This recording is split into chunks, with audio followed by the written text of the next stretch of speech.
Bueno, vamos a dar por iniciado nuestra sesión del día de hoy. Para los que no conozcan a la doctora Consuelo Sánchez, ella es doctora en estudios latinoamericanos de la UNAM, estudió en antropología en la Escuela Nacional de Antropología e Historia, profesora también ahí, catedrática, investigadora, y bueno, ella ha venido trabajando precisamente sobre los grupos étnicos, sobre barrios, sobre pueblos y sobre todo centrándose en la Ciudad de México, y ella lleva una actividad, además dentro de la cátedra y de la investigación, una actividad activista muy importante porque ha incursionado precisamente con grupos como el Ejército de Zapatista de Liberación Nacional. Ella fue ahí asesora precisamente en el diálogo de San Andrés sobre los derechos y cultura de los indígenas, y de ahí se resultaron los acuerdos de San Andrés. También ha estado ella en la comisión especial para ver lo del 68, se tuvo que meter a revisar los diferentes análisis y todo lo que está en la hemeroteca y en el, ¿cómo se llama ahora? En el Archivo General de la Nación. Siempre pienso en Lecumberri cuando pienso en él. Y bueno, de ahí también ha sacado una serie de trabajos que se han venido difundiendo y que ella ha asesorado para hacer.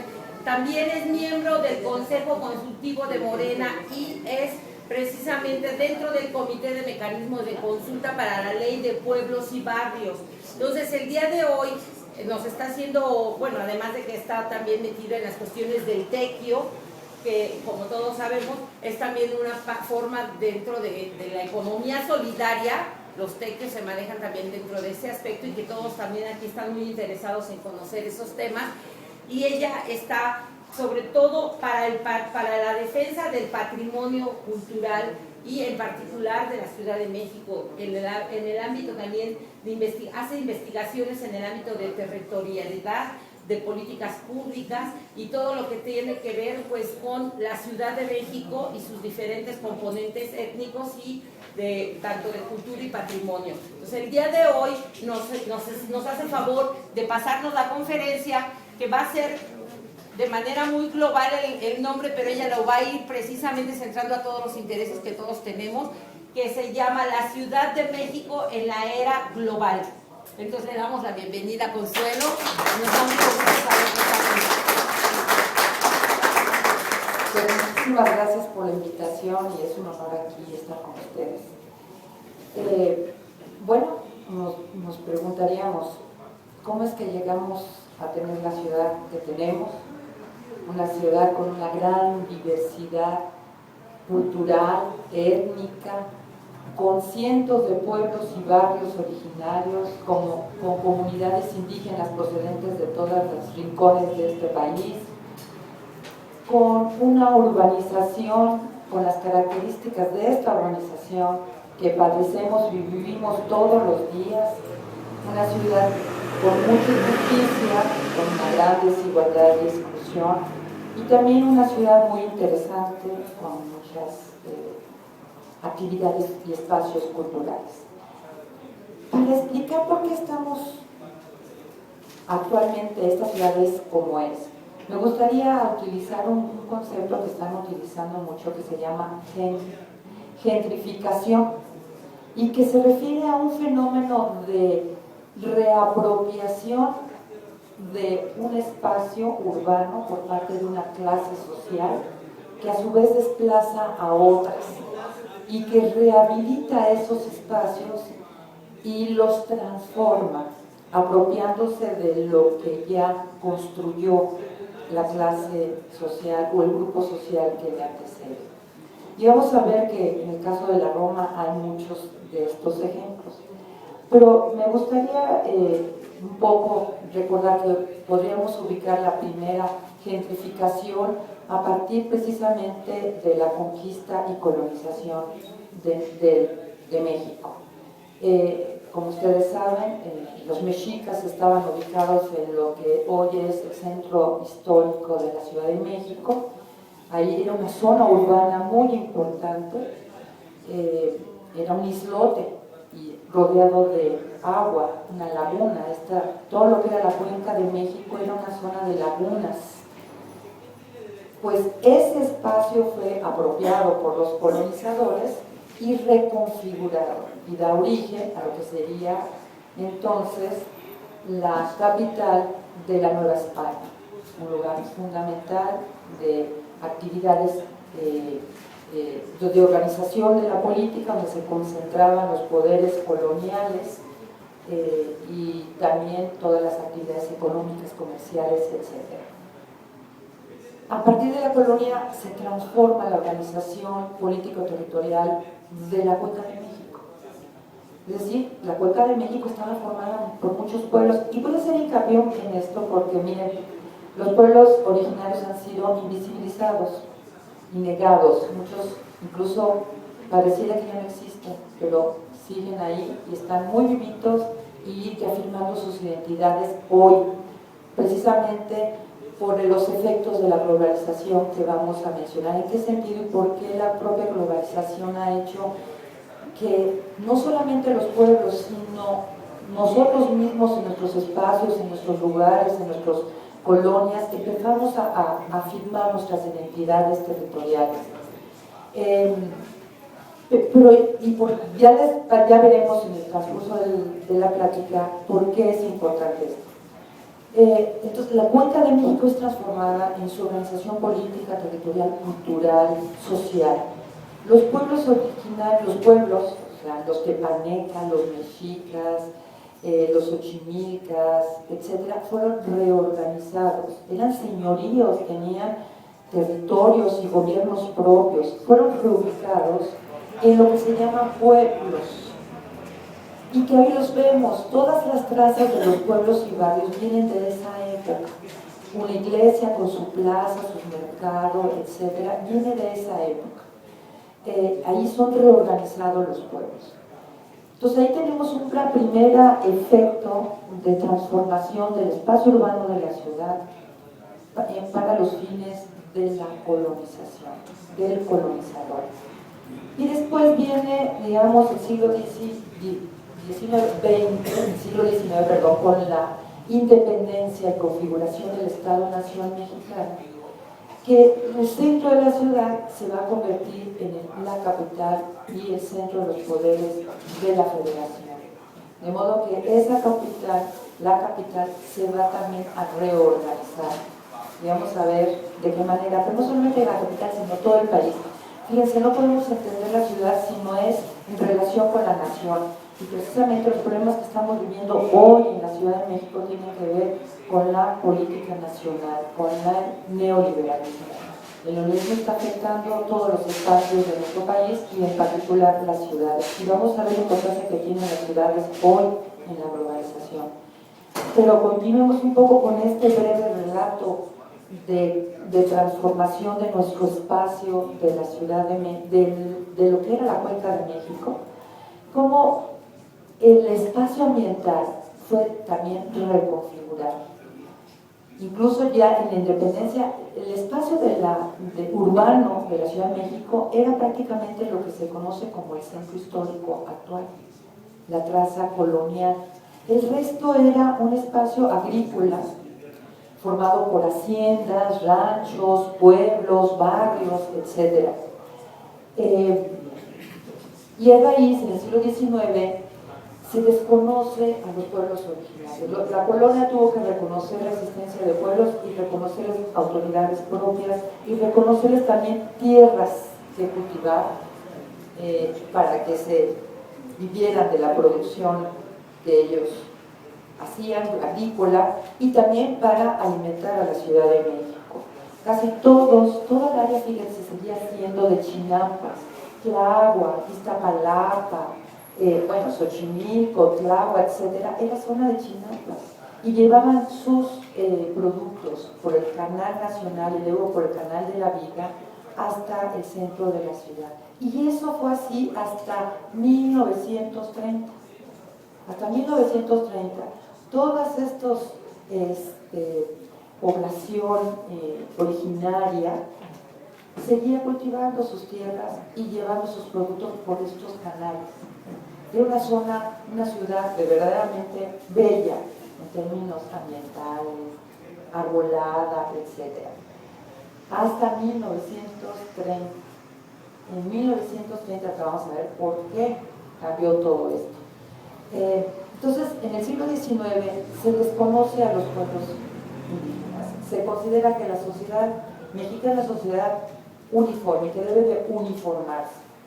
Se va a aplicar una misma política, unas leyes a toda la población, independientemente de su origen. Y ahí también vienen todas las leyes liberales que van a desconocer la propiedad colectiva de los pueblos y se les va a imponer la propiedad privada.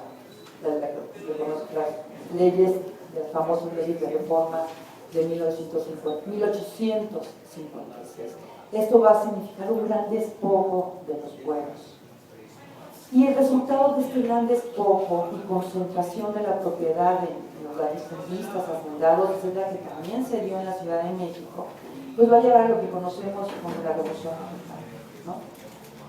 Después de la Revolución, viene en México, se aplica también en la reforma agraria en la Ciudad de México. También aquí hay una dotación, restitución de tierras, porque lo que los pueblos pedían es la restitución de sus tierras que habían sido despojadas por estas leyes y por otros procesos. Entonces se restituyen tierras y se crean más de 100 ejidos y comunidades en la Ciudad de México, en todo lo que es el territorio del Distrito Federal. Pero fíjense, inmediatamente después de otorgarse y reconocerse sus bienes ejidales y comunales, viene el proceso de industrialización del país y la decisión del gobierno federal de concentrar toda la actividad industrial del país en la Ciudad de México, en Guadalajara y en Monterrey, pero fundamentalmente en la Ciudad de México. Y fíjense, el Estado mexicano no solamente definió dónde se iban a ubicar las zonas industriales, sino también financió el proceso de industrialización y a su vez de urbanización, del cual el capital se va a aprovechar. Es decir, como plantean varios teóricos, la urbanización es uno de los procesos fundamentales de acumulación del capital, ¿no? Y de formación y desarrollo de una burguesía, Y en este caso una burguesía industrial, pero también inmobiliaria. ¿Por qué? Porque el propio desarrollo urbano va a requerir de unas empresas que se dediquen a la construcción de viviendas, a la construcción de infraestructura, de edificios, etc. ¿Y quién se va a beneficiar de todo eso? El capital industrial inmobiliario, es decir, la burguesía industrial inmobiliaria, en detrimento de la mayoría de la población, sobre todo en los pueblos originarios, como veremos, porque esta acumulación se hizo a partir de la desposesión o despojo de los pueblos y barrios originarios de la Ciudad de México. Por ejemplo, se decidió que se iban a instalar las zonas industriales, no fue un fenómeno natural, sino todo esto fue planeado, decidido, planificado por el Estado, y a su vez implicó eliminar los derechos que teníamos los defenios. Por ejemplo, en 1929 se cancela el municipio, ustedes lo saben. Aquí hay municipios, se cancela el municipio y en su lugar se crean las delegaciones, lo que implica una centralización del poder en el Distrito Federal. De modo que esto va acompañado con todas las medidas, primero, de ubicación de las zonas industriales. Estas van a ser en Iztapalapa, se van a definir primero en Azcapotzalco y la Gustavo Amadero. Y desde luego aprovechando la cercanía de la Ciudad de México, que ya había ahí un espacio urbano formado ya por una industria incipiente, ya habían varias fábricas, talleres, etc.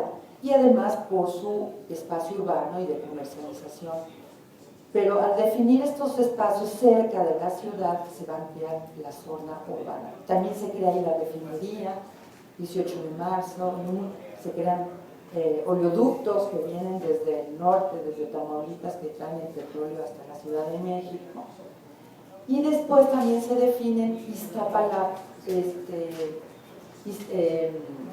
Iztacalco y Iztapalapa, otras zonas industriales. Otra más en Álvaro Obregón. En Álvaro Obregón, sobre todo, se van a dedicar a distintas cuestiones, pero una que será muy importante es la del cemento tolteca, porque ahí hay varias barrancas donde desde hace tiempo se sacaba arena, pero esa zona es muy importante y se dedicaron a hacer túneles para extraer material para construcción, cemento, cal, etc. Actualmente en esa zona hay una cantidad de problemas. Como ustedes saben, constantemente se mencionan derrumbes, porque muchas casas se construyeron encima de estas minas. Estas minas son subterráneas y son de varios niveles. O sea, no son naturales, sino fueron creadas por el hombre, es decir, por estas empresas que se dedicaron a extraer el cemento, la arena, para construir toda la Ciudad de México. Entonces, ahí ahora, y sigue habiendo esos problemas, por eso constantemente lo que están haciendo ahorita las autoridades es rellenar esos túneles, rellenarlos, porque varias casas se han hundido por la cantidad de casas que se han ido construyendo, porque ni se sabe, ni las autoridades saben la dimensión, la magnitud de estos túneles, hasta dónde llegan. Pero esa zona, fíjense, de Álvaro Obregón es importantísima. Ahí se construyeron varias presas, porque de ahí parten muchos ríos que llegaban a la Ciudad de México, a la cuenca de México. Todos esos ríos empezaron a entubarse también en los años 30, 40 y 50. De hecho, todos esos ríos se convirtieron en calzadas y avenidas. Los canales que habíamos comentado, donde iban y pasaban las marineras, barcos, incluso habían barcos de vapor para el recreo de los capitalinos que podían hacer esos recorridos. También los canales se secaron y los ríos se entubaron. Fíjense la transformación profunda que se fue dando en términos medioambientales en la Ciudad de México. Ahora dependemos cada vez más del agua del subsuelo y tenemos que extraer y traer agua fuera de la Ciudad de México. Cuando esta era un área, y sigue siendo eso, que gran parte del agua que consumimos los capitalinos vienen de la recarga de los mantos acuíferos, de los bosques del sur de la Ciudad de México, donde está sentada la población que ha sobrevivido al proceso de urbanización de la Ciudad de México. Y por eso es tan importante conservar esos bosques. Y en los años 70, de hecho, se estableció una zona de veda en la Ciudad de México, que incluía más de la mitad del territorio del Distrito Federal, y era casi toda su parte sur. Y ahí se pusieron varias restricciones para la construcción de viviendas, fábricas, etc. Por eso casi toda la urbanización o concentración y densificación de la población de la Ciudad de México se ha dado sobre todo hacia el norte y se ha conurbado con varios municipios del Estado de México en el norte y hacia el oriente de la ciudad, por donde está Iztapalapa, etc. Toda esta conurbanización ha creado, se conforma la metrópoli de la Ciudad de México. Y vamos a ver cómo la concentración de población que se ha ido propiciando, sobre todo en los últimos años, y por qué, a qué se debe, y si eso nos conviene o no nos conviene como sociedad, como ciudad y como metrópolis, por las barbaridades que están generando y provocando. ¿Y a quién interesa esta gran concentración de población en la Ciudad de México y fuera de ella? Entonces decíamos, en los años 40 se da un gran impulso a la industrialización en la Ciudad de México, promovida y financiada por el Estado mexicano. Y ese proceso de industrialización pues generó a su vez una mayor migración de población de distintos, sobre todo del campo y de las pequeñas ciudades, hacia la Ciudad de México. Y cada decenio el aumento de la población fue impresionante, ¿no? En los años 60, 70, 80 llegamos a 8 millones de habitantes concentrados en un área como la Ciudad de México. Y en los años 90 bajó la población en Ciudad de México.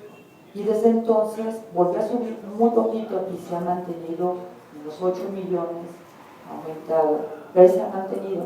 Lo que ha ido creciendo enormemente es la zona conurbada.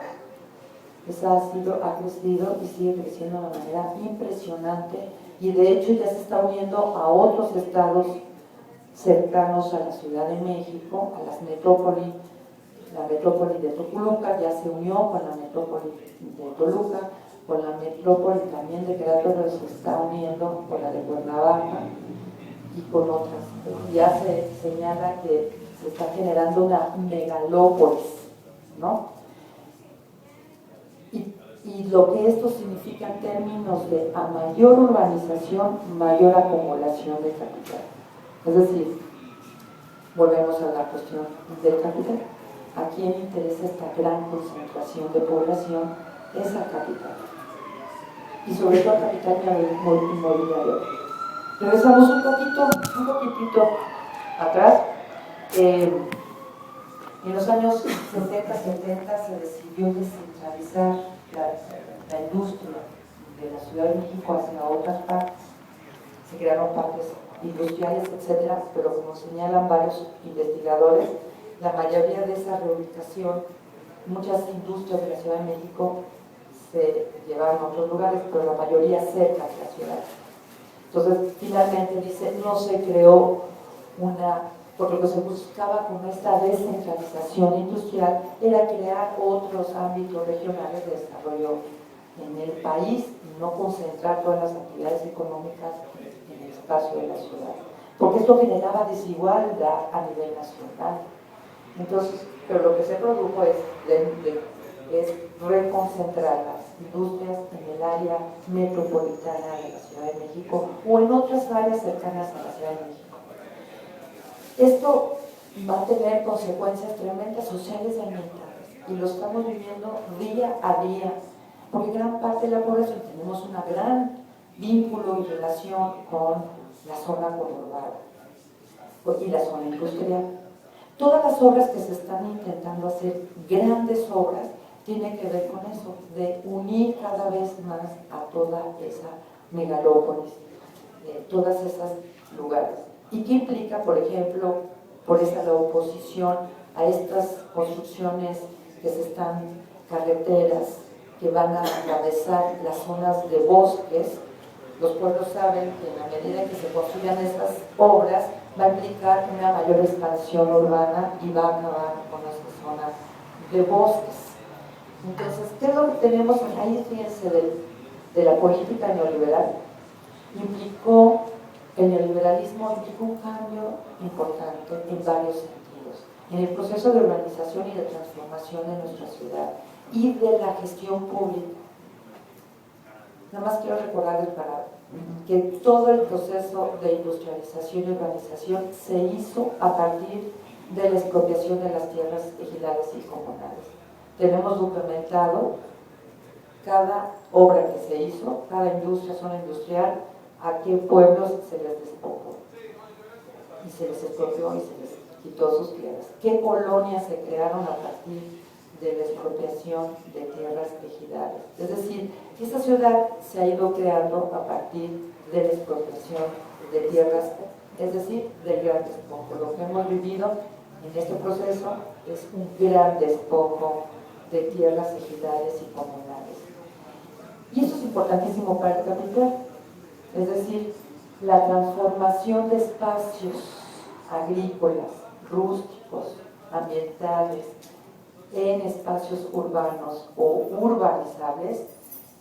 Esto implica un apoderamiento de parte del capital de esas zonas para construir todos esos desarrollos inmobiliarios, de cual se beneficia el capital e incrementa sus ganancias. Pues a partir de la política neoliberal, la política de despojo fue tremenda. Para empezar, la transformación del 27 constitucional. Fíjense, les digo esto porque los sujetos como Morena, como partido izquierda, planteamos una sociedad diferente.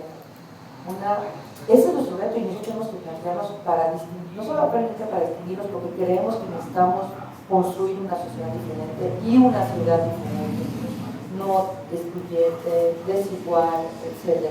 Tenemos una sociedad diferente, no privatizable, ¿no?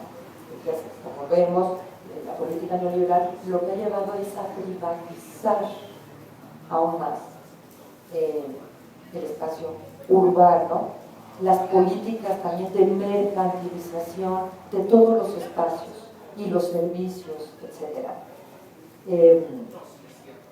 Y también el apoyo, como sabemos, durante el gobierno de Ebrard y sobre todo el gobierno actual de Mancera, están promoviendo programas de asociación público, de llamada público-privado, que son verdaderamente un atraco al pueblo y un gran beneficio para las empresas privadas. Un ejemplo de ello es el segundo piso que se construyó en la era de Ebrard.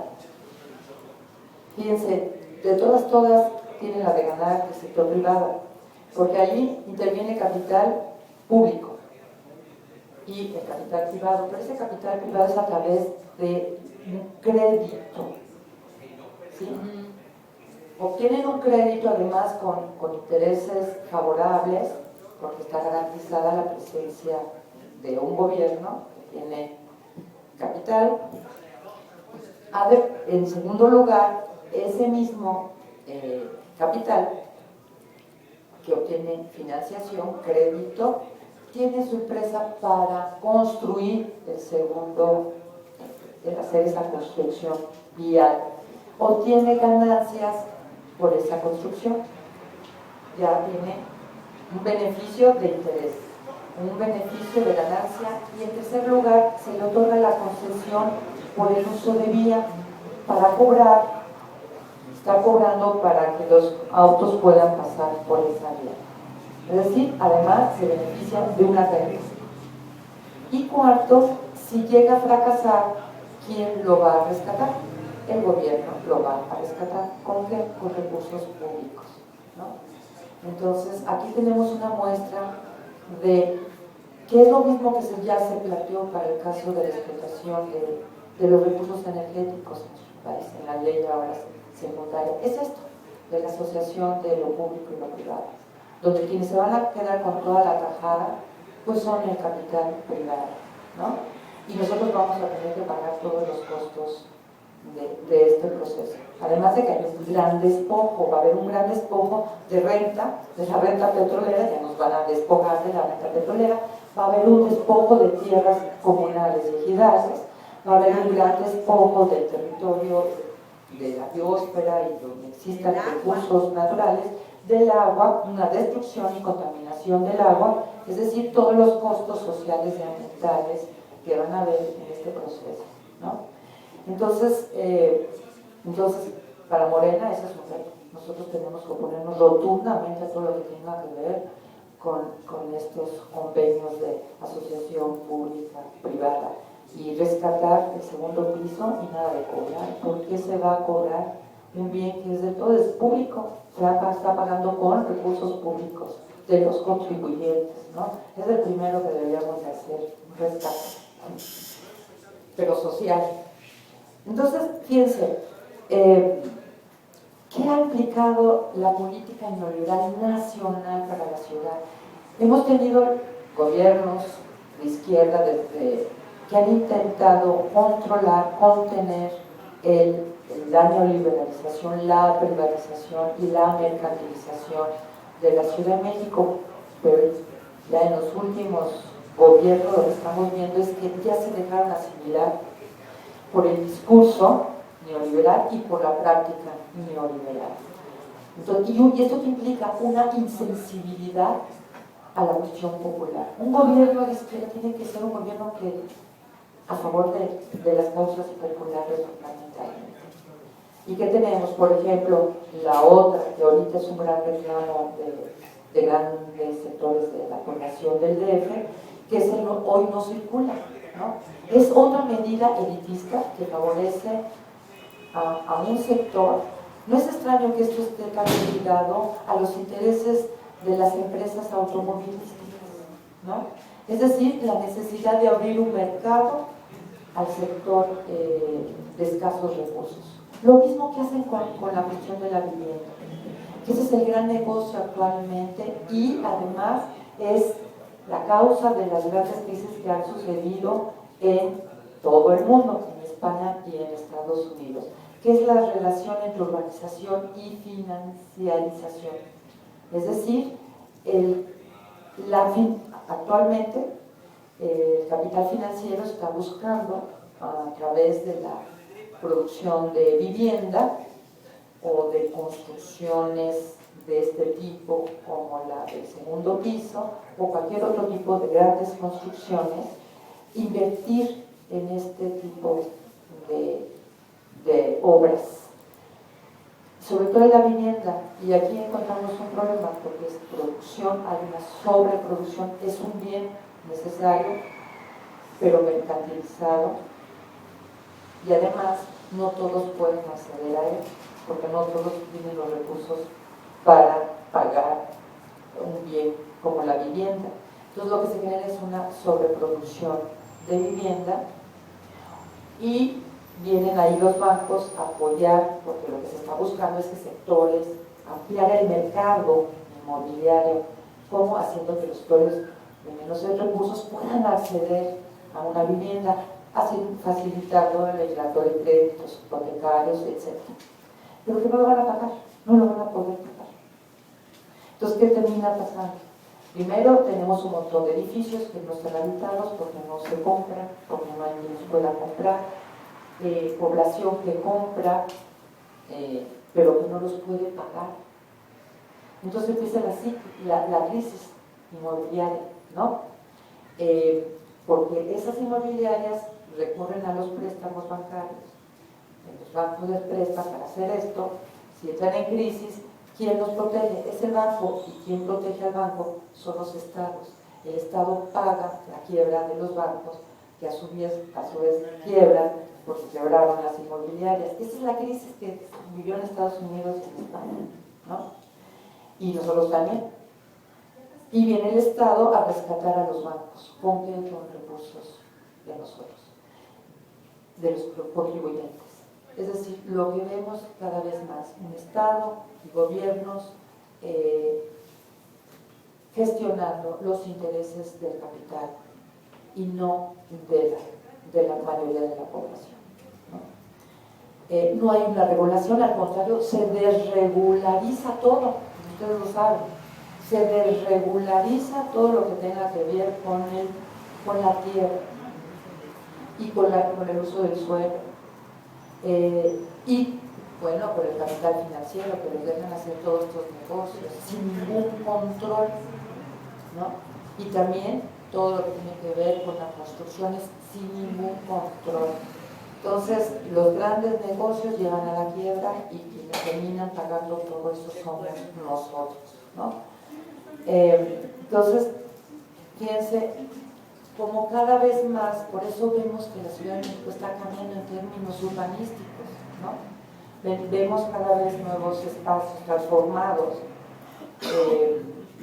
la construcción de grandes malls, que tiene que ver también con todo esto, la reconfiguración, esto que llamamos la gentrificación, ¿no? La reapropiación de nuevos espacios por parte de las clases burguesas. Por ejemplo, en algunos espacios de Azcapotzalco, como ustedes lo saben, ¿no? Como muchas industrias se trasladaron a otro lugar, ya fuera porque quebraron con la competencia al abrirse el mercado México al mercado global, sobre todo al tratado de libre comercio, pues muchas empresas no pudieron competir y tuvieron que cerrar. Otras tuvieron que trasladarse a otros espacios y también se creó todo lo de la maquila, donde se fueron gran parte de la población a buscar trabajo en la maquila, pero tampoco ha resultado mucho ese programa de desarrollo industrial, que bueno, no es industrial porque es pura maquila. Entonces, lo que tenemos, pues, todas estas grandes obras que estamos viendo en la Ciudad de México tienen que ver con esto. Es decir, ahorita el capital que está dominando y predominando en la Ciudad de México es el capital industrial financiero. Y todas esas grandes obras tienen que ver con eso. Entonces decíamos, la gran expansión de la zona urbana de México, esta expansión que estamos viendo día a día, tiene que ver con con los intereses de este capital financiero y urbano, porque para el capital la concentración de la población pues implica esto, mayor ganancia, ¿no? Aprovechar los espacios urbanos, toda la infraestructura creada por el Estado, ¿sí?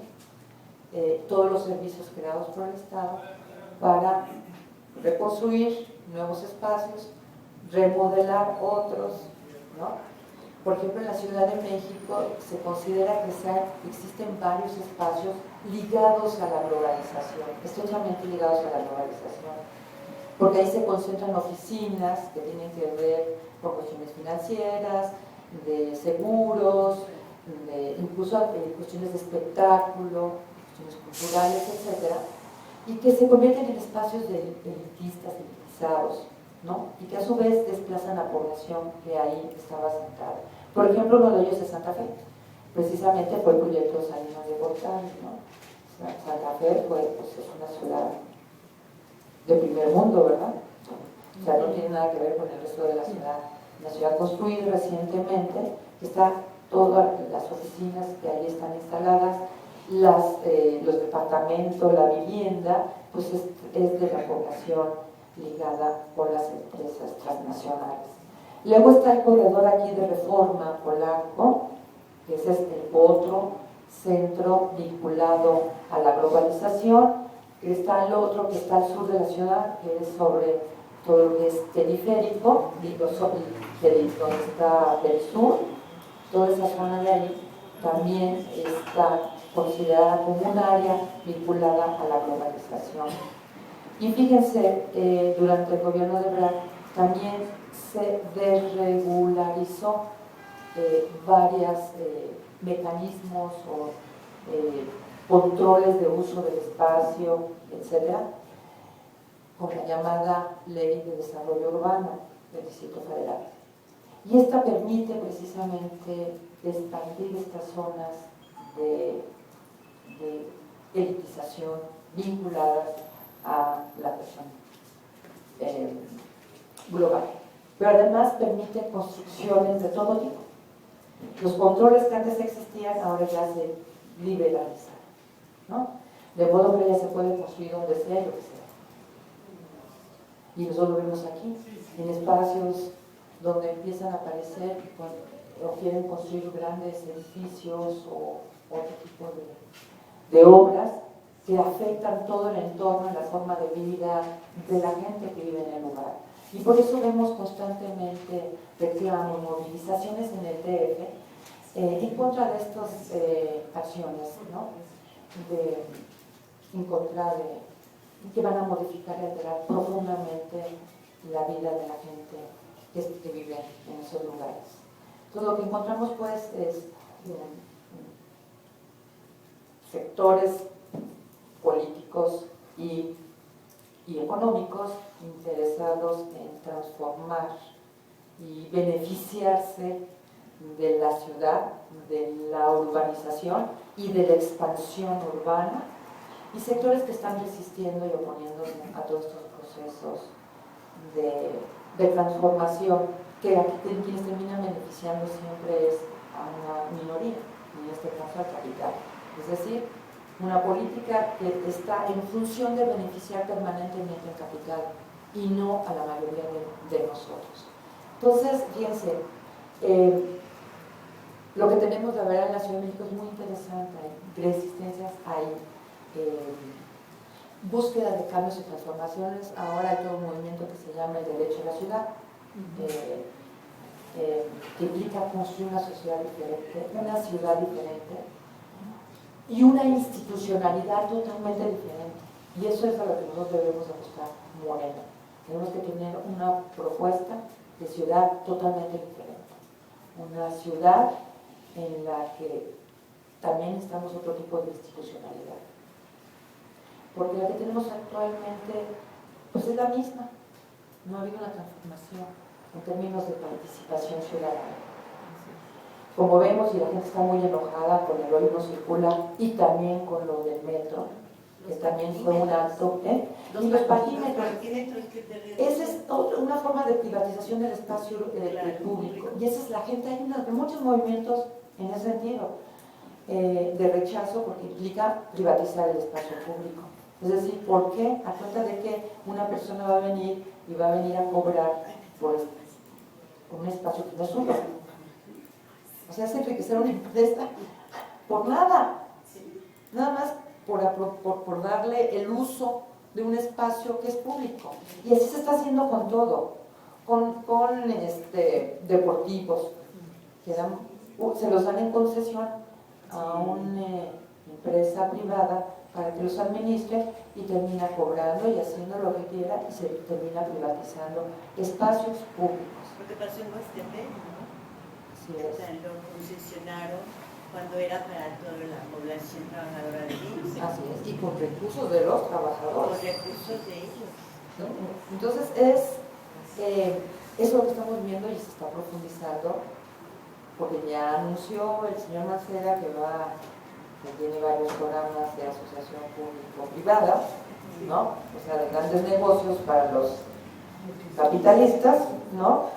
Y migajas para el resto de los citadinos, defeños, chilangos, ¿no? Es decir, estamos frente a eso, una privatización de los espacios públicos, de los espacios comunitarios, incluso también hay espacios que son comunitarios, que son bienes que todavía son de los pueblos, que los quieren privatizar. Por ejemplo, los panteones, hay muchos panteones que son de los pueblos.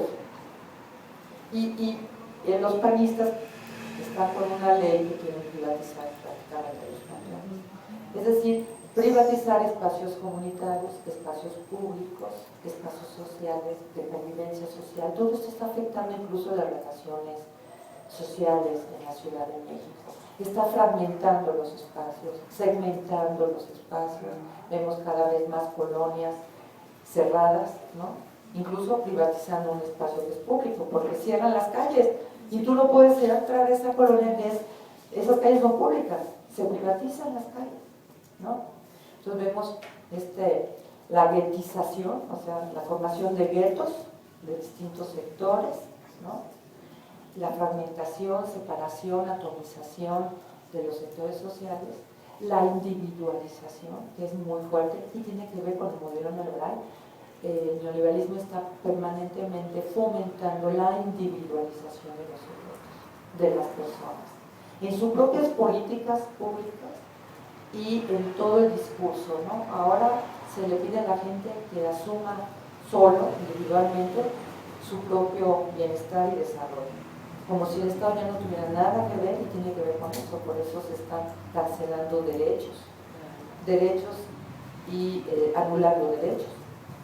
Y se dice, bueno, pues que cada quien tiene que asumir sus propios responsabilidad. No me digan, y la responsabilidad social se está negando. Es decir, fíjense cómo se va imponiendo el discurso neoliberal, como si lo social, el Estado, la sociedad, no tuviera que hacerse cargo de todos, ¿no? Los derechos sociales son eso, donde todos tienen que hacerse cargo de todos, ¿no? Es decir, garantizar a todos bienestar, garantizar a todos derecho a educación, salud, vivienda, etcétera, ¿no? Trabajo, en fin, y un trabajo digno, bien remunerado, bien pagado, etcétera. Todo eso implica. Pues el neoliberalismo ha negado todo eso. Y todo el discurso va en, no señor, usted tiene que buscar por sí mismo su propia realización, ¿no? Y lo que vemos también, bueno, la cantidad de justicias, jóvenes a los que se les está negando el acceso a la educación, el crecimiento de las universidades privadas. Ya incluso ahí llegó a mi puerta unas cifras de las universidades públicas y privadas, ya están casi al mismo nivel, y de hospitales privados y de clínicas privadas, etcétera. Se está llenando la ciudad de todos estos servicios privatizados, ya privados, de modo que tenemos que parar esto. De continuar esto, pues ya lo estamos viendo. Es decir, la desigualdad y la injusticia y la pobreza se ha incrementado tremendamente en el país, como producto de todo el modelo neoliberal en el país, y cómo se expresa en el ámbito de la Ciudad de México. Entonces, tenemos que pararlo a nivel nacional y en el DF. Es una gran pregunta, ¿no? Y eso es nuestro gran reto. Es más bien reto. Nuestro reto, y ahí implica desde parar este modelo neoliberal,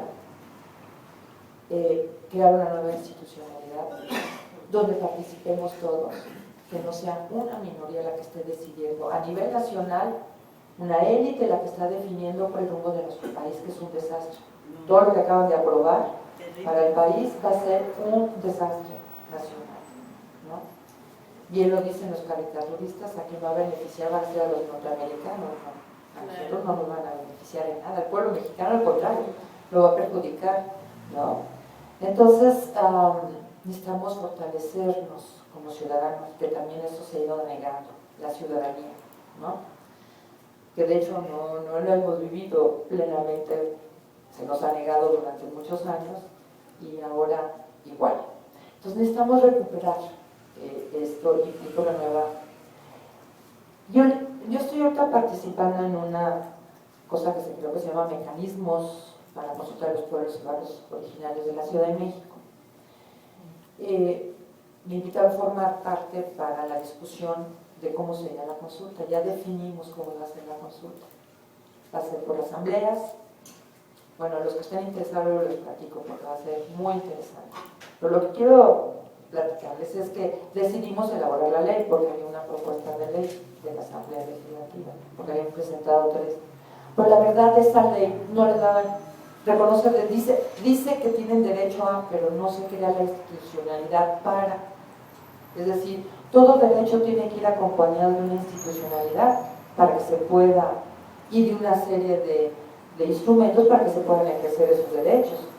Porque no basta decir que usted tiene educación si no se crean las escuelas públicas, se forman los estudiantes, los profesores y cómo se les va a pagar, etcétera, a los profesores. Es decir, hay que crear los instrumentos para garantizar ese derecho. Igual aquí se establece el derecho a la autonomía de los pueblos, pero no se establece, como quedó en la Constitución, los instrumentos para garantizar el régimen de autonomía o la posibilidad de autonomía, que puedan ejercer su autonomía los pueblos. Entonces estuvimos elaborando una ley porque ahí participan también pueblos, representantes de pueblos originarios y barrios y comunidades indígenas. Y la idea es pues, crear la institucionalidad para que los pueblos puedan ejercer realmente su autonomía. Y esto implica un ámbito territorial.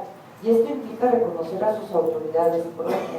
Y esto implica transferirles poderes que ahorita los tienen algunas secretarías del propio gobierno del Distrito Federal y que los puedan manejar los propios pueblos, ¿no? Que se les ha ido negando esta posibilidad. Pero nosotros también, como mestizos, no tenemos ninguna posibilidad de autogobernarnos, ¿no?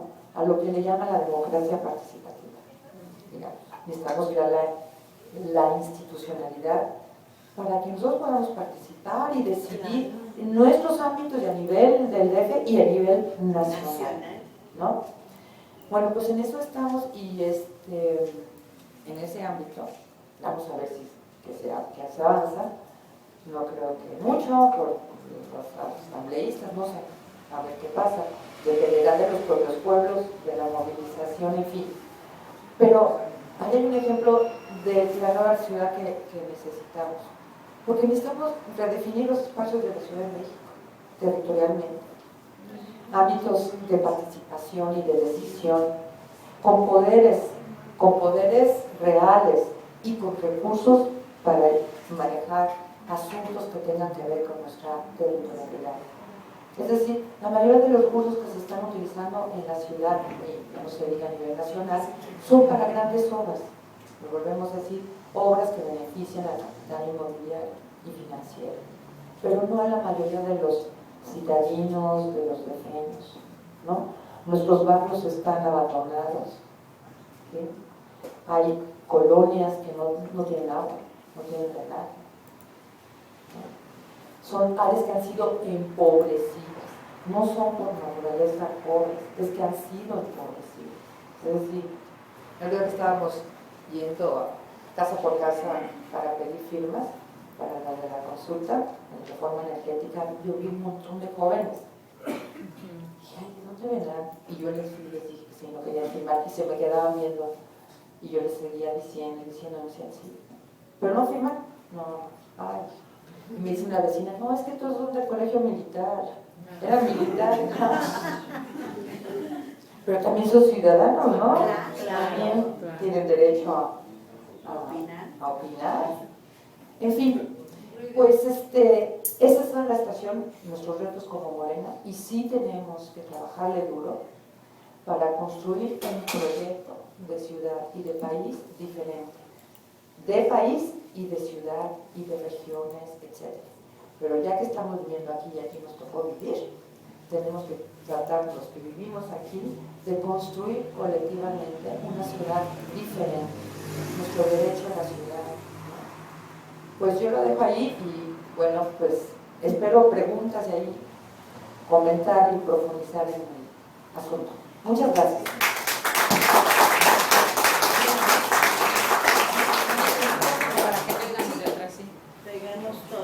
Bueno, ahorita lo que nos dijo la doctora con este neoliberalismo, pues es una política de exterminio en el mundo. ¿Qué es lo que nos acaba de decir? Nos han empobrecido, porque no somos pobres, nos han empobrecido, yo veo en toda forma, porque el trabajo se está haciendo, pero hay tanta ya, ¿cómo decir?, adoctrinamiento de las personas que ya se conforman con lo que nos tienen, nos han empobrecido, luego dan migajas y las agradecen. Entonces, como dice, el reto es grande, pero ya por dónde empezar, porque de verdad ahorita ya, desde, como comentábamos antes, desde el 8 nosotros estamos yendo casa por casa, desde las brigadas de defensa del petróleo, y ahorita los que nos dicen, estamos peor, ya ahorita yo veo que he trabajado desde esa época casa por casa, más desánimo que antes. Ahora, ¿cómo volverlos a animar de esta política? Porque vemos ahorita, como nos decían también, 66% de la gente no le importa. En realidad no importa qué está pasando en el país. Son unos cuantos los que estamos aquí y de veras cómo organizarnos estos cuantos para salir adelante, porque como lo dijo, estamos dispersos, tenemos ganas, hacemos esto, pero es un esfuerzo aquí, otro esfuerzo allá, y como que se pierde, ¿no? ¿Qué forma podemos, usted que tiene más experiencia, organizarnos todos en eso y ir hacia un mismo rumbo? Porque si seguimos golpeando por todos lados, pues ni les hacemos media, y la gente, o hasta que vea un hecho, porque nosotros hasta que nos quitaron el agua, fue ya con la que la gente respondió, pero hasta un hecho consumado. ¿Cómo le hacemos? Gracias.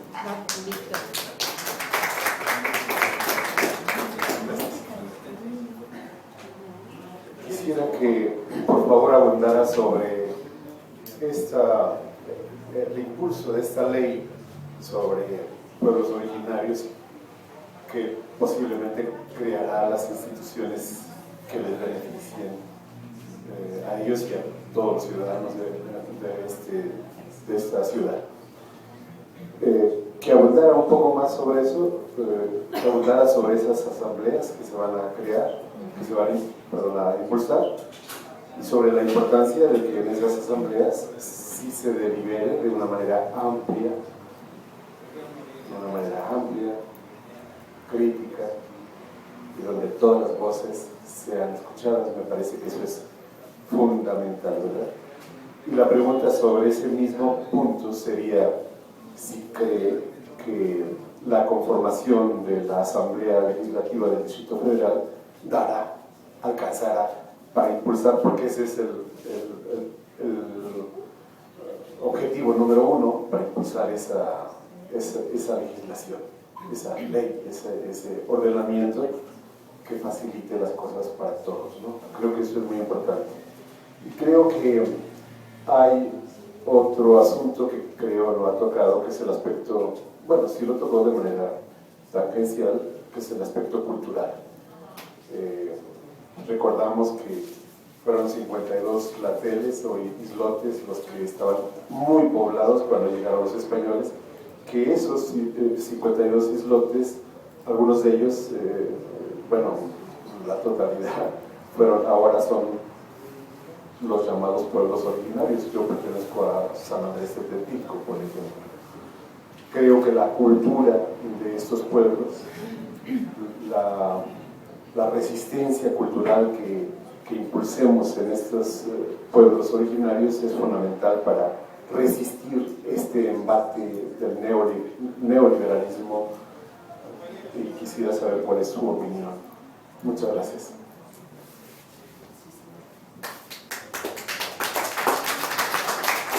Antes de nada, doctora, una felicitación.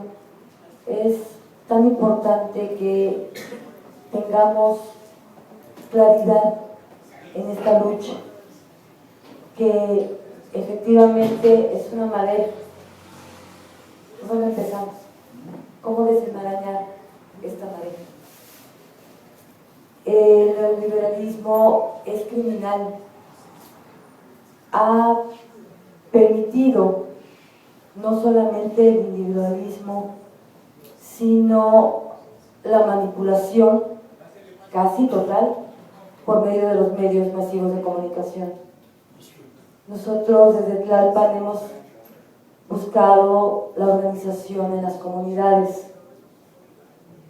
Sin embargo, tenemos en contra. La gente afortunadamente ha respondido, etcétera, pero hay cosas que no podemos como tocar. Una de ellas es la televisión. Es decir, no me apague la televisión. Y cuando lo promovemos casi nos excomulgan, de verdad.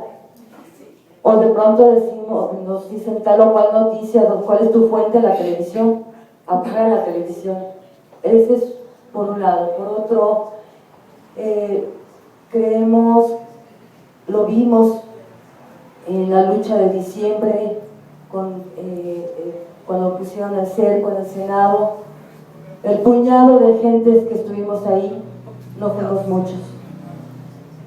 Y, perdón si lastimo este comentario a quien lo haga, de antemano una disculpa, no fuimos 1 millón de personas, pero a la Basílica fueron 7 millones. Entonces, en ese sentido, verdaderamente hay mucho por donde empezar.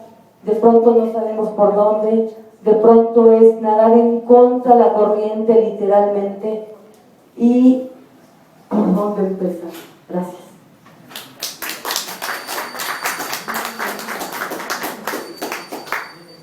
Buenas noches. Yo vivo aquí en la delegación Cuauhtémoc, pero estoy trabajando ahorita en la delegación Gustavo Madero. Hemos conformado el 18 de mayo conformamos una asamblea popular con la intención de organizar a toda la delegación.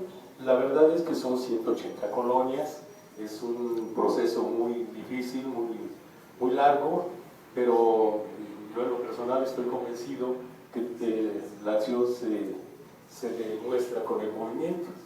Y hay que organizar movimientos.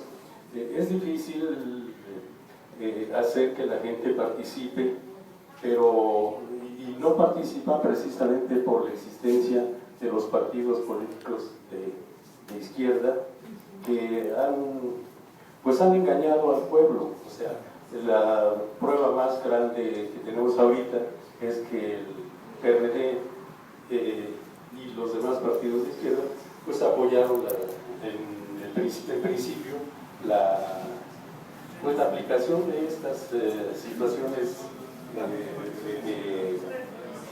digamos de las leyes que se están manejando ahorita, y que se habló de una cuestión de que México era para beneficio de México, pero pues los que medianamente tenemos información pues nos damos cuenta, como lo marcaba la doctora, pues que esa es una mentira falaz, terrible, ¿no? Y que realmente la solución va a venir de la gente como nosotros, la gente de carne y hueso, más allá de los partidos políticos.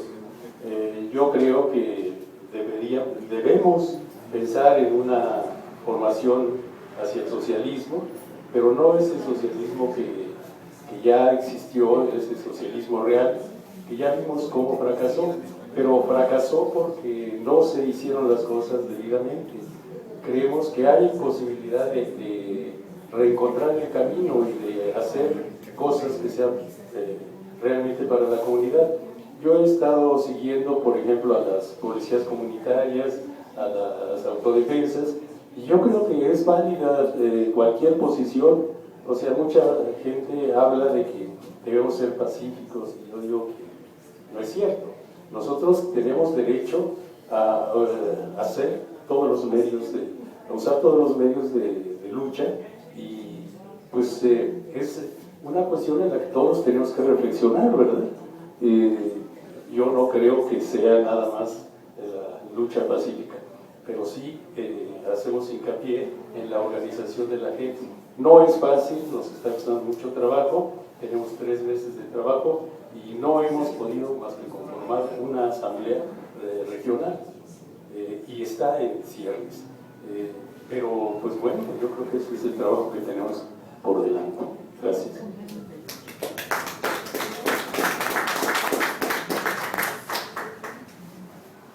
Buenas noches, compañeros y compañeras. Gracias por permitirme el uso de la voz. Yo no quería intervenir, pero me motivó mucho la introducción de la compañera, porque dice, ¿qué hacer? O sea, sí tenemos un panorama de toda la problemática, pero también tenemos un panorama de toda la problemática segmentada. Nosotros tenemos que empezar a entender la problemática desde el inicio de la conquista. Nosotros no somos pueblos precolombinos, somos pueblos originarios. Y ahí empieza el problema. Se nos habla de una independencia que, bueno, es una independencia turbia. Nosotros, antes de entender la independencia, tenemos que entender quiénes nos conquistaron. En Europa, cuando los pueblos conquistaban, cuando los imperios conquistaban otros pueblos, se generó un código de honor en donde se iba a respetar el acervo cultural de los pueblos conquistados. En el caso de España, cuando los invaden los moros, que la ocupación duró 800 años, respetaron el acervo cultural de los españoles. Cuando los españoles nos invaden a nosotros, ellos no respetaron el acervo cultural. Lo que pasa es que a nosotros no nos invade un ejército, nos invade la escoria española. El problema se da porque cuando llega la escoria española y encuentran aquí el tesoro Moctezuma, ellos empiezan a demandar el reconocimiento de abolengo en España, pero en España no los quieren reconocer. El único que traía un poco de más de grado era Hernán Cortés, porque era un simple escribano, pero finalmente socialmente no figuraba. Todos esos conquistadores demandaban su reconocimiento, ¿cómo se dice? Su reconocimiento social en España. El problema se da con el mestizaje. En el mestizaje se dan dos corrientes, los mestizos y los criollos. ¿Quién está gobernando en este momento el país? Los criollos. Y los criollos siguen demandando el reconocimiento en España. Esta situación nosotros no la sabemos, pero ese es un problema que hoy por hoy se está dando. Hoy nosotros seguimos siendo colonia de España, del Vaticano y ahora de Estados Unidos. Si no empezamos a reconocer el problema de origen, todas nuestras acciones son inútiles. En este momento muchos compañeros, todos ustedes tienen experiencia, yo tengo experiencia, la compañera tiene experiencia en la organización social, pero la gente no quiere participar. ¿Por qué no quieren participar? Esto lo deben de anotar, porque es tarea. Yo soy investigador social, por eso les traigo esta información.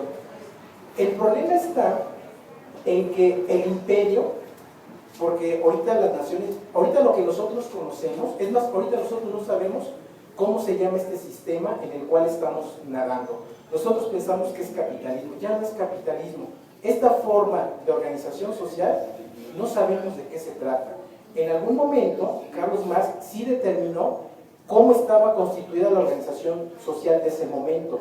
En este momento no estamos ya viviendo el capitalismo, estamos viviendo una economía de guerra.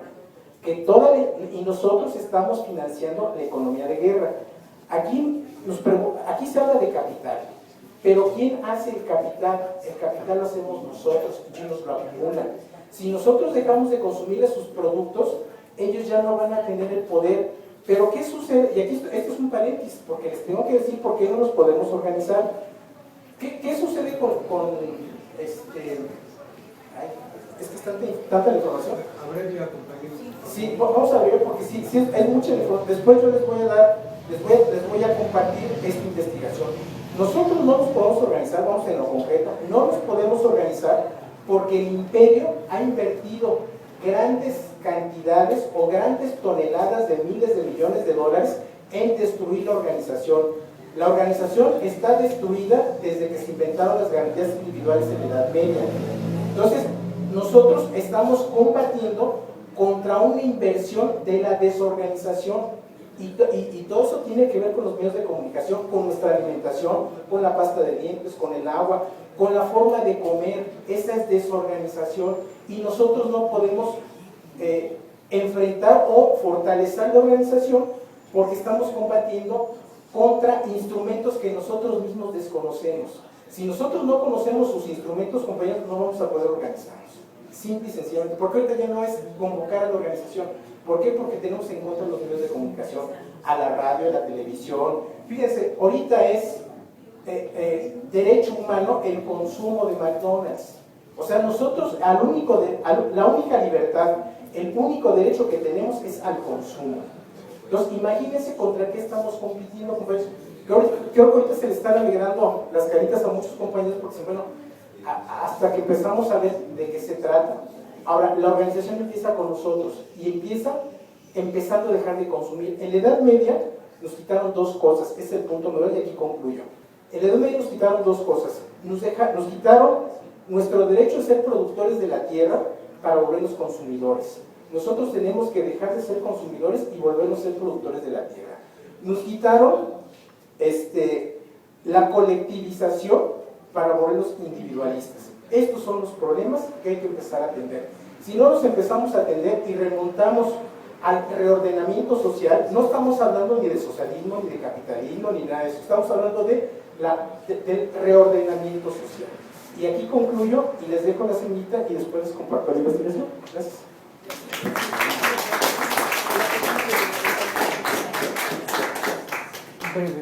Por favor. Oye, no, yo te quiero preguntar, yo vivo en la Benito Juárez y es una cosa espeluznante de torres y torres. No hay lógica, todo es absurdo. En 2 cuadras de Insurgentes, de Barranca a Río Miscuac, 6 torres gigantescas. Ya es una aglomeración, no hay transporte público suficiente, no hay agua. Dicen que el Newman siempre ha sido jefe de Mancera, que es el que le... El patrón. Sí. Entonces, ¿qué podemos hacer? Es algo espantoso. A donde estaba el Manacar, murieron muchos albañiles porque para que no nos diéramos cuenta que estaban destruyendo el Manacar, pusieron plásticos negros y ahí los tenían derrumbando el edificio y se asfixiaban y se morían. Entonces ya es una cosa espeluznante lo que estamos viviendo. ¿Qué podemos hacer? Ok. ¿Ya nadie más? De la dimensión de los capitales que dominan a la ciudad. Yo recuerdo que hace muchos años, por ejemplo, leí en el periódico que Camacho Solís estaba asociado con un fondo de inversiones que era Reichman. Otro fondo de inversiones que participaba en la ciudad es Soros, George Soros. Después me enteré que había algunos vínculos de diversos funcionarios públicos dentro de la ciudad. Entonces, ahora que el mismo Ebrard, en fin, supongo, el mismo Mancera, es decir, por eso mi pregunta va en ese sentido. ¿Tendríamos algún referente, alguna idea, algunos elementos que nos permitieran ver de qué tamaño son los capitales que están moldeando a la Ciudad de México? Gracias. Bueno, pues ya tenemos muchas. Bueno, pues la podemos dividir en dos. Una, todos estos problemas donde el capital está haciendo de las suyas los negocios aquí en la gran ciudad. La verdad es que estamos en la era del capitalismo. no hemos superado la era del capitalismo. Lo que pasa es que es un capitalismo muy diferente a la del siglo XIX que conoció Marx. Pero Marx ya prevía muchas de las cosas que estamos viviendo ahora. Si uno lee los textos de Marx, ahora es genial Marx, porque él prevía todo lo que estamos viviendo actualmente. Es otra forma de le llaman fases del capitalismo. Estamos viviendo una fase diferente del capitalismo, diferente a la del siglo XIX. Pero sigue siendo capitalista. Las formas de acumulación, las formas de explotación, las formas de obtención de plusvalía, de ganancias, etc. Y en efecto,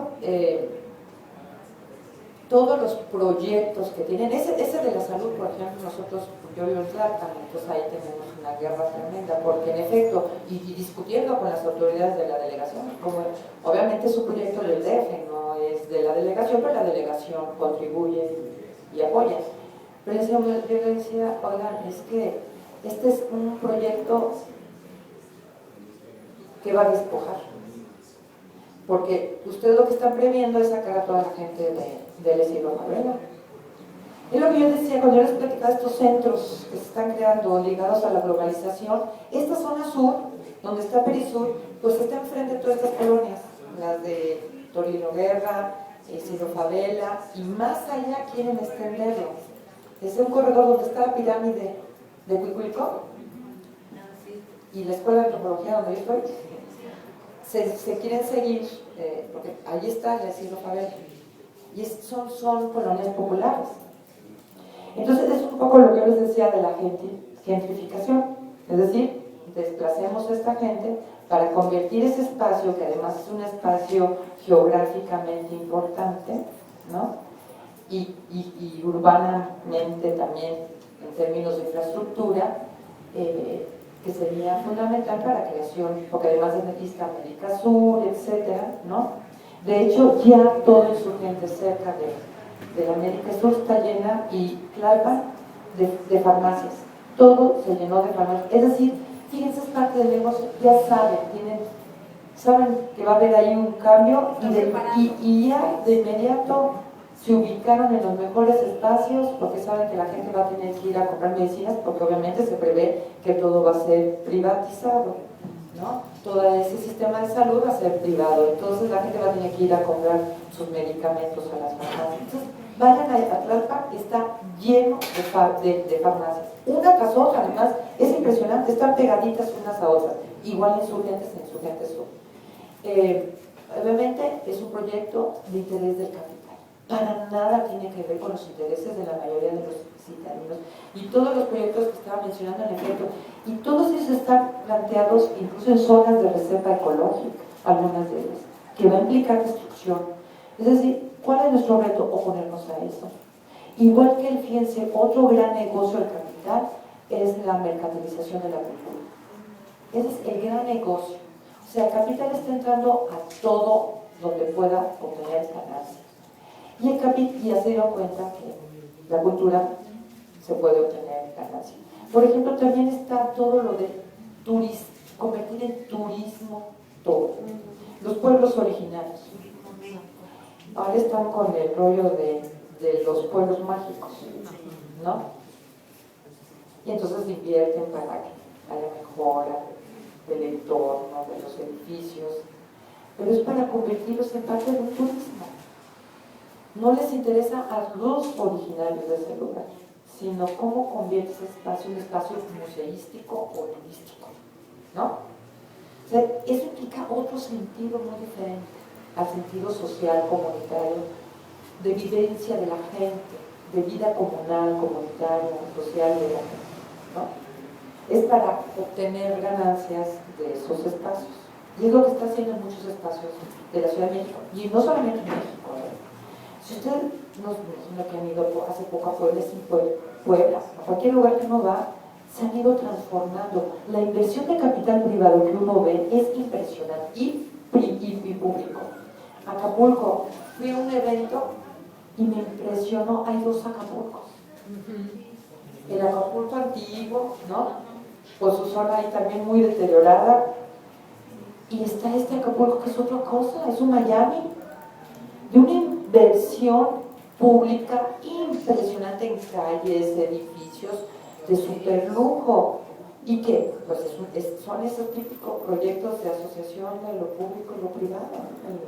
El gobierno con todos los recursos le crea ese espacio para la inversión de capital inmobiliario de lujo, con unas ganancias extraordinarias, ¿no? O sea, está pasando en todas las ciudades de este país. Uno ve la transformación que está sucediendo, porque además el modelo de ciudad es un modelo norteamericano, ¿no? De calles con malls y una traza muy norteamericana, que la nuestra es la que se heredó y más interesante. Pero bueno, sí, ese es nuestro reto, y yo creo que nosotros tenemos que ponernos a todos esos proyectos. Esa es una de nuestras tareas, ponernos a todos esos proyectos, porque implica destrucción de colonias, ¿no? A un evento de esa población, obviamente que van a decir que les dan o hacer unidades habitacionales, ¿dónde? Hacia la zona sur, es decir, están aprobando la expansión tremenda. Si uno ve a Bami y Palca, la destrucción es tremenda, Xochimilco. Bueno, no se diga la destrucción que hicieron en Iztapalapa. Fue brutal, brutal.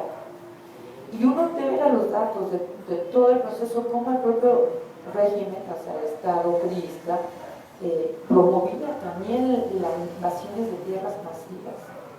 Y a su vez, con este programa de la CORE, de la Comisión de Ordenamiento, de Regularización de Tierras y Titulación de Tierras, también está ligado, fíjense, cómo estas políticas tienen un fin económico, pero también político.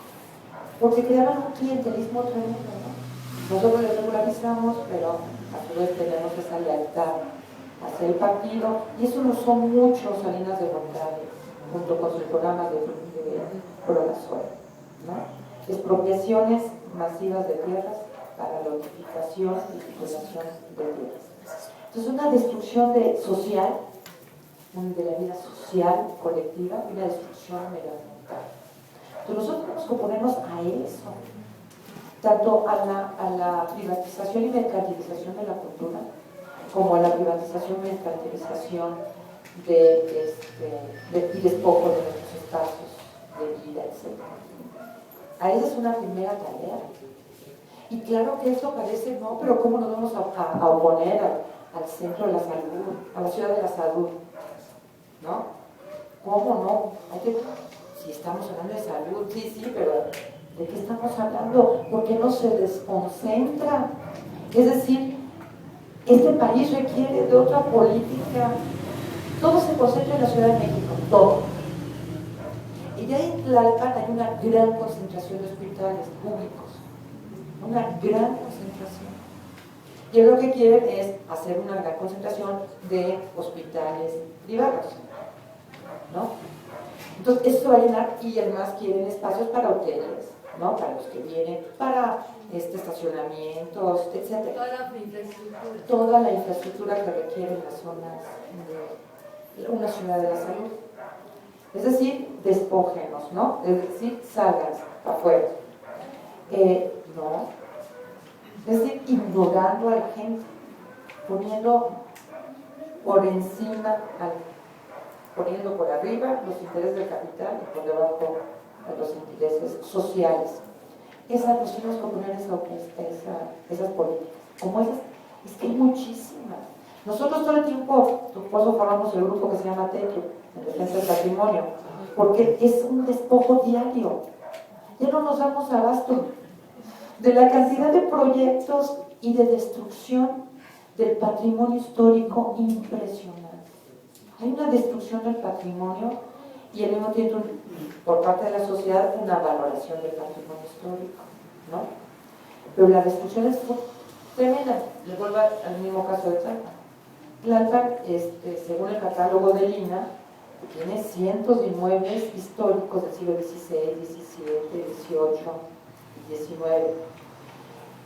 Y evitar, y como habían ahí, se formaron, era zona de casas campestres, de huertas, unas huertas maravillosas. Y después muchas veces se convirtieron en seminarios y conventos. Pero ahora los conventos como que pues ya nadie quiere ser monja o sacerdote, entonces está bajando la población y están empezando a vender y son inmuebles muy grandes. Entonces llegan las inmobiliarias, como ellos ahora se llaman desarrollistas, ¿no?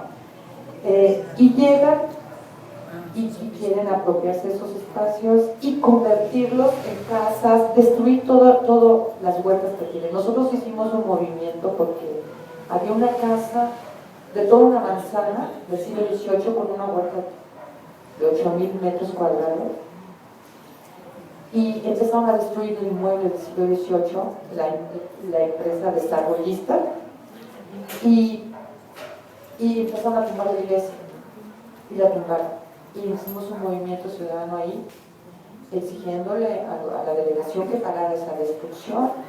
Y Ebrard también, y hicimos una mesa de debate y discusión con el director del INA, del IMA, del delegado, autoridades, para decirles cómo era posible que estaban destruyendo un patrimonio como ese.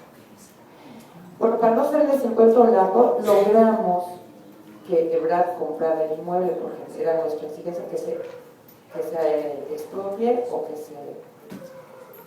que se compre, ¿no? Porque era un inmueble de verdad bellísimo. Y se lo estaban destruyendo. Y la inmobiliaria, pues ya saben la guerra con la inmobiliaria, porque ya tenían planeado un montón de casas y estacionamientos, etc. Bueno, logramos recuperarlo, entonces la casa ahí está, así es que ya los invito ahí que vayan, se llama la Casa del Virrey de Mendoza, así la conocían la gente. La Casa del Virrey de Mendoza. Sí, es el mero Tlalpan, a una cuadra de la delegación, enfrente de una clínica. Y entonces está la huerta, la pudimos recuperar y está la huerta y la casa del siglo XVIII. Entonces nuestro gran triunfo en nuestro centro ahí para defender el patrimonio del Tlalpan, pero no nos damos abasto, porque constantemente están saliendo un montón de proyectos. Es una locura y como todos los que estamos en ahí estamos pues, trabajando, haciendo miles de cosas, no nos da abasto. Pero la gente que se nos ha acercado de todos lados, es que de todos lados está todo el mundo peleando por la defensa de su patrimonio natural, están transformando los parques, los caminos, los están achicando, es decir, es una destrucción de los espacios públicos verdaderamente atroz. Eso también lo tenemos ya que parar. De veras, una de nuestras primeras tareas es parar y unirnos todos. Hay muchos movimientos en esta ciudad, muchísimas organizaciones en contra de esto, pero lo que nos está faltando es articularnos para entonces poner alto a este asunto, articularnos todos, porque sí hay organización ciudadana ahí peleando por sus espacios, contra estas bolas de edificios que están construyendo, que sí es pero pues es parte de todo este capital inmobiliario, pues son los negocios, y se les está permitiendo, no se está regularizando nada. Es decir, pueden hacer y construir donde quieran. Y ya cuando uno se da cuenta, los que estamos en contra, pues ya no sé cuántos pisos llevan, ¿no? Pero es que el dinero, es lavadero, ¿no? Por eso invierte tanto ahí. Pues puede ser, no sé si sea eso, pero es parte del capital, pero no estamos hablando de capital financiero, porque saben que iban a obtener ganancias. Es decir, ahorita ese es en la forma del capitalismo hoy, como está funcionando a nivel global, es esto, urbanización y financiación. Esas dos cosas, el capital financiero es el que está dominando actualmente. No quiere decir que ya no haya producción e industrialidad, la hay, ¿no? Incluso esto se ha transformado, su forma de operación del capital, de la forma de organización de la industria también se ha ido modificando, ¿no? Pero este capital financiero está operando, dicen la colonia Benito Juárez, donde está la del Valle, entonces, ahí podemos crear unos edificios excelentes y obtener unas ganancias maravillosas en un predio de una casa que la compraron de 3 pesos y ahí construyen un edificio donde van a tener una ganancia impresionante, ¿sí? Entonces son las formas de obtención, pero allí tenemos una autoridad que no interviene, que no controla, es decir, no hay un control de toda esta actividad del capital financiero inmobiliario, ¿no? Con las empresas constructoras, etcétera, que se benefician. Digo, imagínense de verdad una ganancia. Este lugar, yo creo que ya le van a dar de echarle el ojo. Eso no, pues aquí ya lo he calculado. Si aquí hacemos un edificio, claro, pero ahorita hay una regularización que no nos permite subirle no sé cuántos edificios, porque yo creo que aquí esta zona debe de ser una zona controlada, porque hay zonas controladas donde no permiten determinado número de edificios, pero deben de estar presionando, porque están presionando a las asambleístas para que cambien lo cambien y permitan construir aquí, sino pues aquí de entrada ya llegamos, oiga, y aquí te construyen un edificio donde la ganancia va a ser tremenda. Es lo que llama el capital también especulativo, la especulación de la tierra, etcétera, ¿no? Que está predominando a nivel global. Todas las empresas son nacionales y transnacionales, ahí andan tras un espacio urbano, ¿no? Ubicado en una zona privilegiada o con un alto valor de la tierra, de Benito Juárez aquí, etcétera, y tras ellos, ¿no? Y el desplazamiento se va haciendo cada vez más hacia las zonas de bosque, destruyendo mantos acuíferos, destruyendo todo, porque tampoco está habiendo control. Aunque digan, ay, es que es imposible de controlar, no es cierto. Se puede controlar. Miren, por ejemplo, la expropiación de las tierras y las invasiones de tierras a los pueblos ha sido posible porque la gente sabía que si invadía, el Estado iba a regularizar la tierra, que en algún momento la iba a regularizar y que iba a ser de su propiedad. Es decir, todas las acciones del Estado favorecían esas acciones. No, y el PRI obtenía votos. Y además obtenía votos. Entonces no hay realmente una política que detenga. Y el futuro de la ciudad, de verdad, el futuro de la ciudad implica tener una política que relacione lo urbano con lo agrícola, porque aquí hay todavía población que se dedica a la agricultura. Son los pueblos de Xochimilco, de Tláhuac, de Coajimalpa, de Álvaro Obregón, el de Pipata y Tlalpan. Es decir, todos estos pueblos que han podido conservar parte de sus territorios y sus bienes ejidales y comunales, ahí se sigue realizando actividades agrícolas. Los parcenses, por ejemplo, tienen ahí las producciones de nopal. Y ellos dicen, esa ha sido nuestra barrera para la urbanización, porque gracias al nopal estamos obteniendo recursos para mitigar el avance, para que los productores tengan un ingreso y no se vean tentados a vender sus tierras, ¿no? Que es como el muro de la urbanización. Entonces, tenemos que tener una política, no hay hoy una política hacia los pueblos originarios que tienen tierras ejidales y comunales, no la hay, porque esta consiste en unos programas, a ver, vengan, planteen por grupos, porque no es una política hacia los pueblos de apoyo a la producción agropecuaria y a los bosques y de protección del bosque. Los bosques son fundamentales para la sustentabilidad de la Ciudad de México. De veras, no saben la importancia que tienen esos bosques para la Ciudad de México. Para la vida en general. Y para la vida en general. Bueno, pues hay un proceso, un avance impresionante, aceleradísimo sobre esos espacios, ¿sí?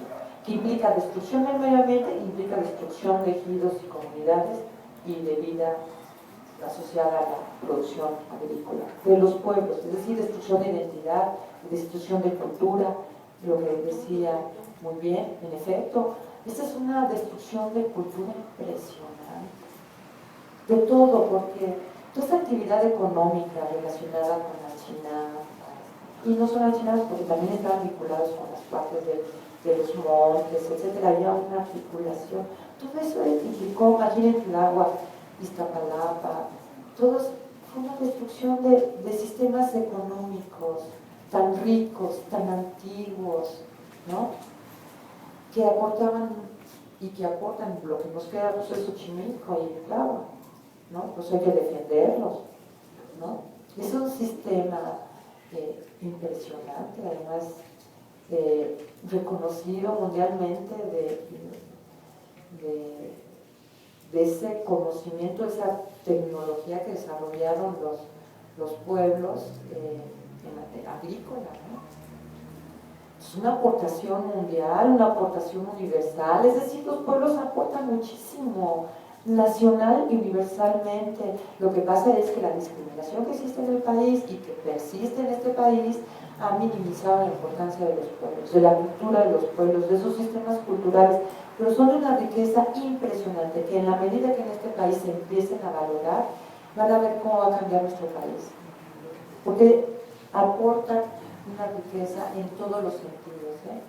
Porque lo único que se destaca de los pueblos es cuestiones muy folclóricas, ¿no? Pero no, tienen muchas cosas que aportar en sus sistemas políticos, sus sistemas, ya decía, económicos, sus sistemas éticos, hasta políticos, comunitarios, políticos, etcétera.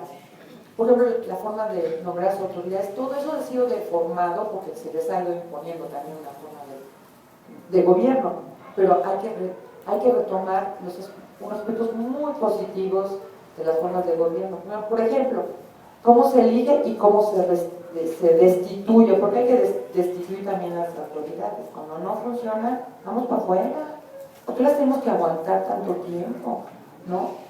Entonces, digamos, tiene mucho que aportar en términos culturales. Que también es parte, ustedes saben que también se están comercializando las experiencias en las comunidades indígenas. Es parte del negocio que yo les decía, la privatización de la cultura. Es decir, ven a vivir una experiencia en una comunidad indígena en Chiapas, en Oaxaca, ¿no? Sí, y les piden a los indígenas que hagan cosas que sean muy diferentes a los demás. O sea, empieza también ahí el traje. Sí, ¿no? Entonces, prácticas culturales, en fin. Bueno, en la asamblea sí, rapidísimo. Bueno, la cuestión de la organización es importantísima.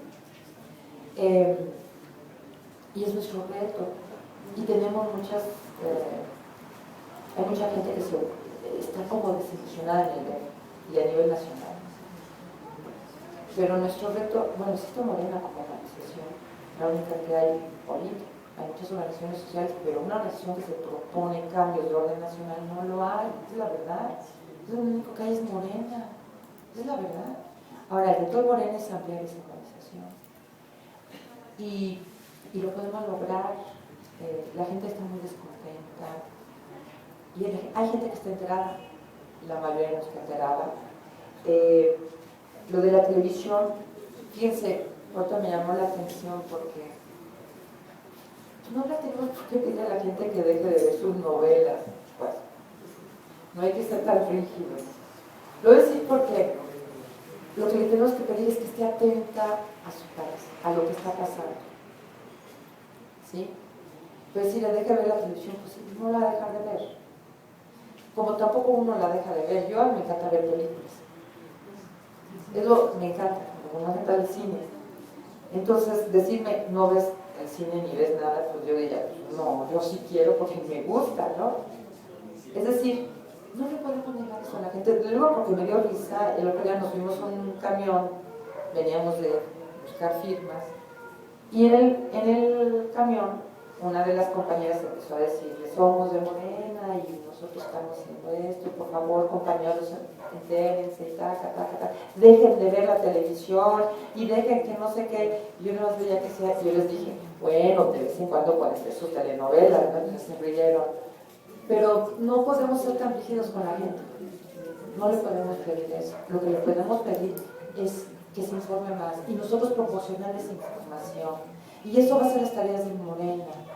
Morena, esa es su función. Si aceptamos los recursos que nos corresponderían como partido, de acuerdo con los estatutos de Morena, tienen que regresarse a la sociedad. Esos recursos tienen que regresarse a la sociedad. ¿Cómo? A través de publicaciones, a través de revistas, a través de formación política. Eso es lo que va a hacer Morena y su proyecto. Y publicaciones, en efecto. Publicaciones, o sea, retribuirle a la gente, regresarle a la gente esos recursos por medio de cultura, de formación, ¿sí? Pero no podemos pedirles que abandonen algo que para ellos es importante. A lo mejor para nosotros no lo es. Pero a la medida en que la gente obtenga la posibilidad de leer un libro y que además aprenda a disfrutar un libro, porque también es algo que se aprende, ¿no? No nace uno aprendiendo. Igual que la música, uno aprende a disfrutar la música, ¿no? Así la gente va aprendiendo.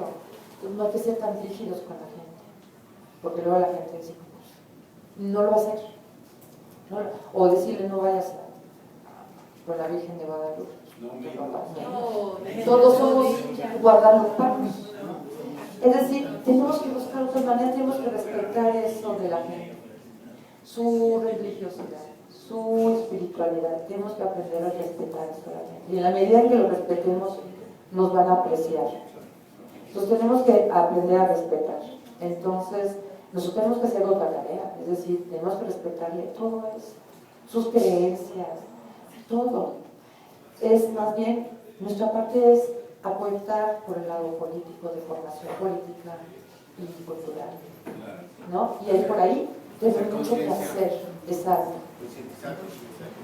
¿Sí? Y por ahí vamos a avanzar, van a ver, yo lo que sí, porque a mí me impresiona, porque a mí hay mucha gente que ha ido avanzando muchísimo en términos de claridad de los problemas que está viviendo, etc. Entonces, eso me parece importante. Y más van a unir a Morena, cuando vean que somos respetuosos y que los acompañamos incluso en sus creencias, ¿no? Con respeto. Más van a unir a Morena. Y la otra, lo de la asamblea de consulta. Fíjense, van a ser varias fases. Una va a ser la fase informativa, donde se les va a dar la propuesta y se va a decir, hablar de los mecanismos, de los procesos. La segunda asamblea va a ser deliberativa, donde ya cada asamblea, cada pueblo, porque nosotros decimos que lo pueden hacer cada pueblo o barrio o el conjunto de pueblos y barrios de cada delegación, como decida cada quien. Entonces viene la fase deliberativa, donde se reunirán los miembros de los pueblos y barrios a discutir sin interferencias, porque subrayamos, sin interferencias de ninguna autoridad. La delegada no tiene nada que ver en esto, es un asunto de los pueblos, de la definición autónoma de cómo quieren ejercer sus derechos. Entonces discutirán, reflexionarán, hay un borrador, y después viene otra asamblea que es con las autoridades, con el grupo, o el comité de mecanismos, para lo que se llama acuerdos, ¿no? El consenso. Es decir, qué cosas ustedes ven que son positivas y cuáles ven que no, o qué cosas quieren que se agregue para garantizar sus derechos. La siguiente es, se recogen esos, todo lo que se planteó en las asambleas y se tendría que incorporar en la propuesta de ley.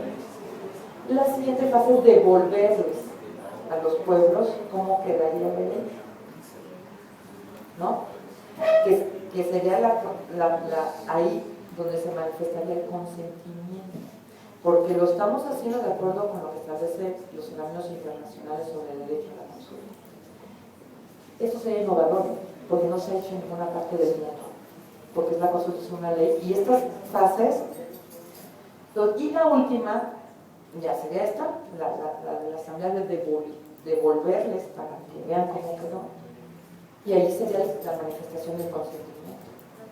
Y después entraría ya a la asamblea legislativa, donde nosotros decimos que ya tendría carácter vinculatorio. Pero ¿Sí? como los temas son mayoría, va a pasar como los acuerdos de San Andrés, que todos Miren, pues ya sería, que lo violaron. a quien el voto sería para ellos, pero ya queda como un proyecto de los pueblos. Y si no lo aceptan pues Morena vamos a ver, ese es nuestro proyecto. Yo he estado metida, porque yo estoy pensando en los pueblos. Allá hay muchos otros intereses, ¿no? Sí. Pero a mí, lo que me interesa son los pueblos, que se haga justicia con los pueblos y barrios, ¿no? Y su derecho a autodeterminarse. Pero se construye ese proyecto, se construyó colectivamente. No se aprueba, pues ese es el programa de los pueblos. Y que nosotros es nuestro proyecto, nuestro programa de Morena. No, nada, porque al contrario enriquece, ha sido muy rico la discusión, porque primero decían, ¿cómo la autonomía en México? Esa es una utopía, digo, no es utopía, todo se puede, ¿no? Y yo creo que estaría interesante si se establece, porque la idea es que, dependiendo cómo se encuentran los pueblos, pero que cada pueblo y sus barrios puedan construir una entidad de gobierno. O varios pueblos, si se quieren sumar, o sea, dejando abierta la posibilidad de asociación y articulación entre los pueblos y barrios. Entonces, por ejemplo, yo les digo, mi parta, pues no podemos establecer la autonomía para solamente un pueblo, porque ellos constituyen una comunidad de pueblos. Son 9 pueblos, entonces tenemos que dejarles abierto la posibilidad que los 9 pueblos de Milpalta puedan constituir una entidad autónoma, ¿no? Entonces, pues dicen los de Coajimalpa, pues nosotros también. Y pues digo, pues de eso se trata, porque entre más articulados estén los pueblos, porque están atomizados, han sido atomizados y pulverizados, entonces entre más invisibilizados. Entonces, en la medida en que se articulen, tienen más poder para defender sus derechos. Y aquí incluimos a todos. Aquí los pueblos urbanizados tienen tanto derechos como los pueblos que todavía conservan sus tierras y barrios, sus tierras ejidales y comunales. Porque todos los de Azcapotzalco, Iztacalco, pues la mayoría de los Iztapalapa, pues han sido urbanizados, pero tienen territorialidad, una territorialidad, ¿no? Que se las ha ido trastornando permanentemente, ¿no? O sea, y ya saben cuáles son sus espacios simbólicos, son espacios importantes. Exactamente. Entonces, los propios pueblos definen cuál es su ámbito territorial. Entonces, esa es la idea, y esa es la propuesta. De hecho, hoy tenía una reunión, porque ya había salido la convocatoria, pero las fechas no checaban, les dije, así no, los tiempos son fundamentales para una consulta, se tienen que respetar tiempos para dar a los pueblos los tiempos que requieren para cada una de las fases. No podemos ponerles una dinámica de acuerdo con la Asamblea Legislativa. ¿No? Porque no, pues es que ya no empezaste. No importa, pues que se haga un periodo extraordinario. Pero no pueden someter, ¿por qué? Porque eso va a violentar. Y no van a alcanzar los tiempos para hacer una consulta de. Entonces, o se cambian los tiempos, o esto va a ser de entrada una incongruencia. No va a cumplir con eso. Y sí, se va a modificar. Entonces, esperemos que ya pronto empiece. Y sería eso, un proyecto propio de los pueblos. Si se aprueba, bien. Si no, estamos Morena. Morena lo va a apoyar porque ese es nuestro proyecto, ese es nuestro programa. Y hay que ampliar todos los ámbitos democráticos y participativos de la ciudad. A los mestizos, porque me dicen, es que también los mestizos van a querer padres, incluso a lo que apostamos, que todos tengamos derecho a eso, ¿no? Entonces, pues bueno, ahí lo dejo, ya.